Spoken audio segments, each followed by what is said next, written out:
Bismillahirrahmanirrahim. Arriving to hotel. Hotel ته راتګ.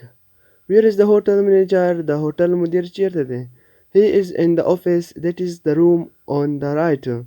هغه په خپل دفتر کې دی. چپ اړخ ته د هغه اتاق دی. Good morning, Mr. Manager.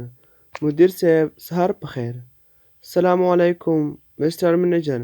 مدیر صاحب السلام علیکم. We are welcome. Good morning. په خیر راغلی. ستا هم سهار په خیر. I want to stay for a few days at your hotel. Have you a single room?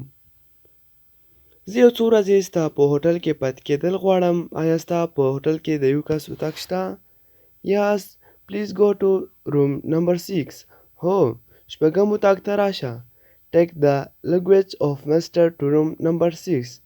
د ښاغلي سامان شپږم نمبر اتاق ته یوسه. Would you like to eat anything? ته څه خورې؟